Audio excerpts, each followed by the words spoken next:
I really cannot remember the last time I was this excited to talk about a story, because what we are going to discuss today combines two of my favorite things: karma and the humiliation of a MAGA Republican. And the MAGA Republican in question is JD Vance, who had one of the most embarrassing moments I have ever seen from a politician, so much so that Donald Trump can be seen behind him just with this disgusted look on his face for someone who he already does not respect.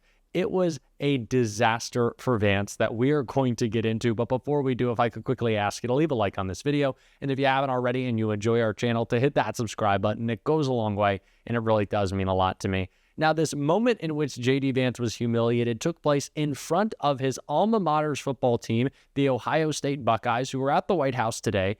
So before we get into what happened with JD, unfortunately, we have to start with Donald Trump's introduction, which was more about himself than the Buckeyes. Offensive line is so important. You have no idea. I've seen teams that were great, but they didn't have the offensive line, and it just doesn't work out. Right, Will? Right. You beat the Fighting Irish that day, 34-23, and for the first time in 10 years, proudly claimed the title of the great state of Ohio, the great state. I love that state. We won that state in a landslide, Governor. We won it in a landslide. I love Ohio. We'll never let you down, I swear, I promise. And if I let you down, he won't, okay? So you have a backup.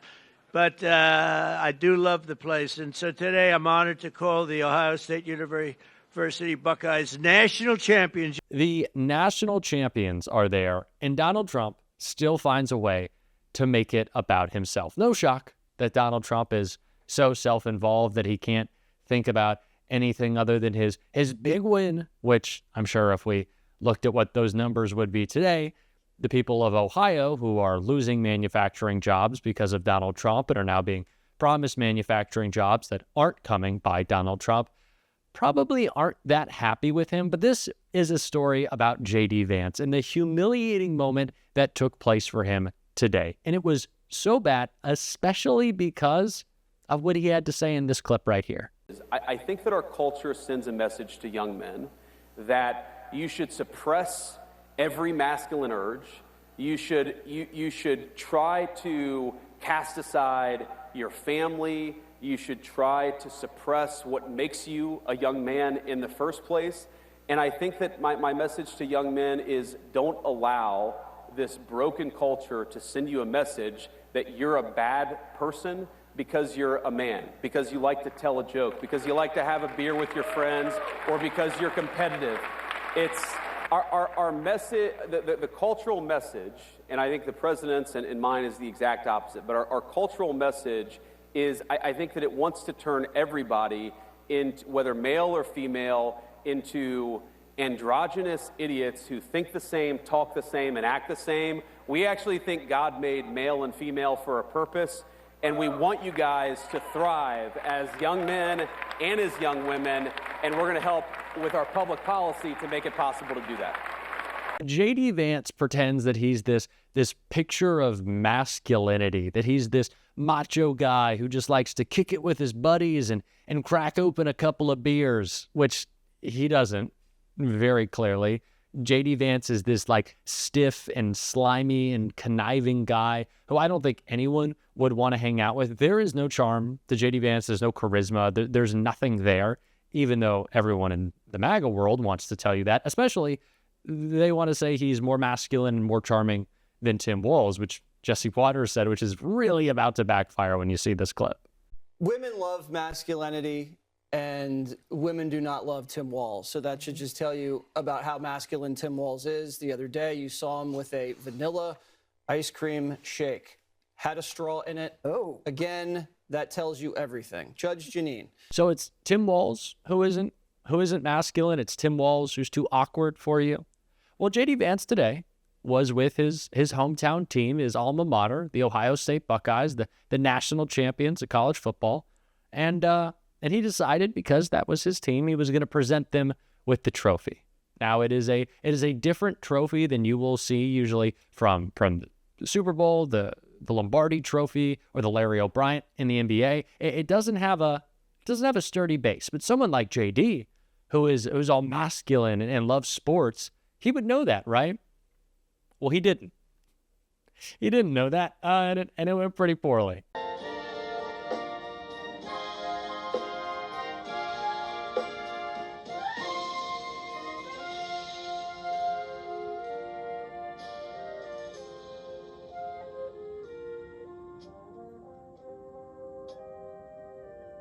Oh my God.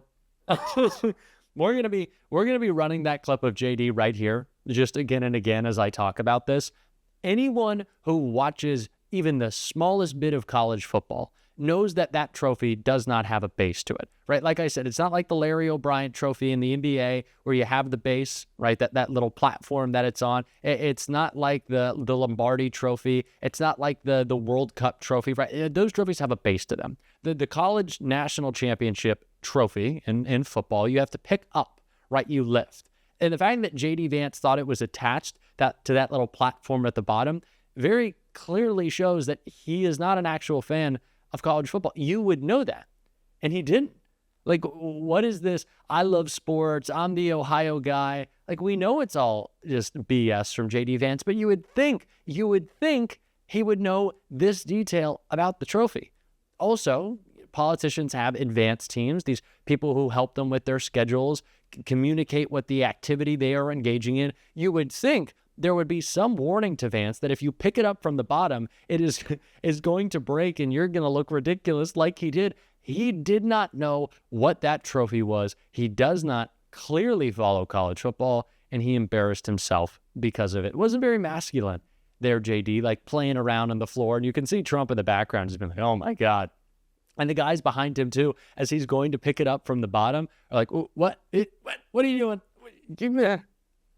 Embarrassing from JD. But again, the guy's a fake. This should not surprise us that he doesn't know anything about the team he very clearly claims to love, the trophy they won that he doesn't know how it works. Guy's a goof, and he's a liar. It's just what it is. Constant hypocrisy coming out of MAGA, even in their sports fandom. JD Vance, not very masculine. I don't know who would take that over having what? Tim Walz had a milkshake once, and so now Jesse Waters is constantly attacking him. Hopefully they play that clip on Fox. Probably not gonna, though. But speaking of the hypocrisy coming out of MAGA, of course, we know these are people who claim to love the rule of law but are actively defying it right now. And that is exactly what Bernie Sanders has been railing against and did in this clip right here. We're fighting a president who undermines our Constitution every day, who threatens our freedom of speech and assembly, and whose agents are rounding up innocent people off the streets, throwing them into unmarked vans,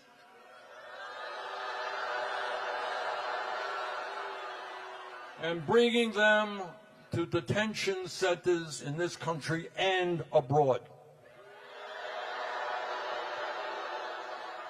That is what takes place in dictatorships, not in America. We will not allow them to continue to do that.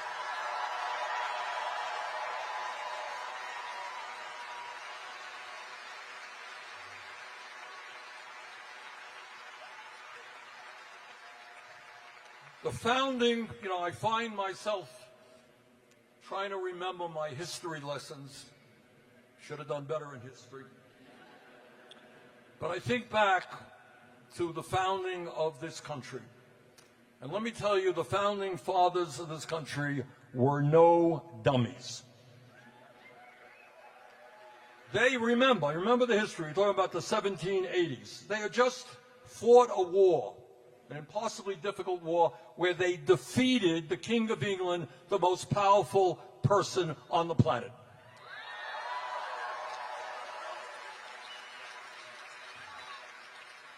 Let's hear it for George Washington.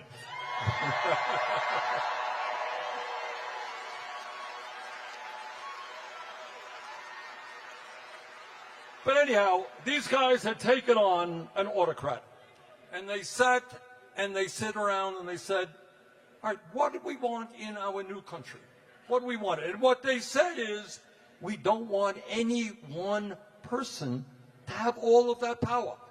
So they dealt with the Federalist Papers and all that stuff. And they came up with this kind of brilliant idea of a separation of powers. All right. They said we're going to have a legislative branch, Congress, House, and Senate. We are going to have a executive branch, the president. We're going to have a judiciary, the federal courts. And each one will have check on each other.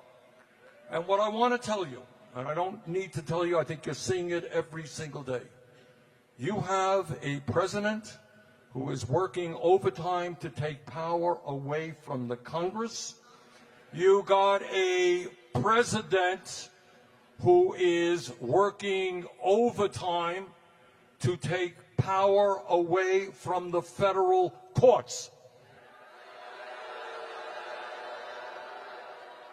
Now, it is unprecedented. You know, no president, no member of Congress wants to see a Supreme Court or any court rule against him or her. We don't like to see that. And I will tell you that we have seen in the last 20 years with the Roberts Court horrendous decisions on Citizens United and Roe versus Wade, terrible decisions.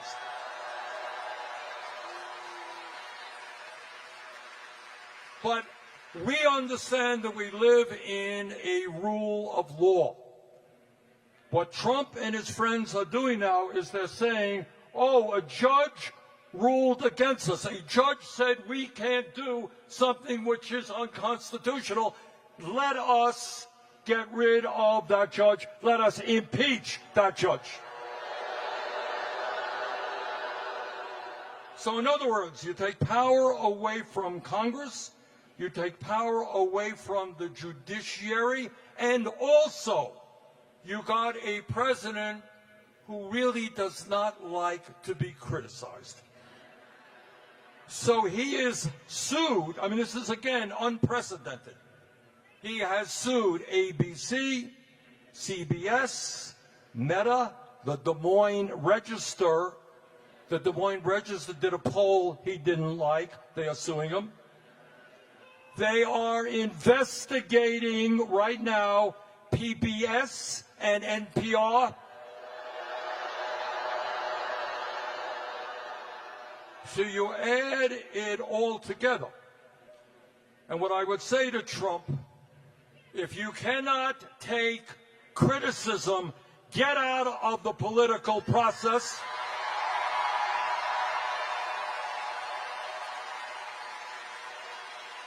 This is a democracy, and criticism is an essential part of that democracy. The anti-oligarchy tour has been such a powerful display of not just our agency, not just our organizing ability, but what can happen when Democrats just step up and communicate and go out on the road and show the raw emotion that we all feel every day. We don't just elect leaders to go to Washington, we elect them to lead. That's the role. It doesn't just stop with the up and down votes. You have to organize. You have to create this agency. You have to show us how you're going to fight. Bernie and AOC are doing that. I'm glad that we have them. And we're going to keep talking about that work every single day on this show. And if you want to support that, support our effort to senselessly mock JD Vance, I'm going to be playing that clip every chance I get. You can hit that subscribe button, leave a like on this video. And if you stuck around to the end, you can drop a blue heart in the comments. And until next time, I'll see you soon.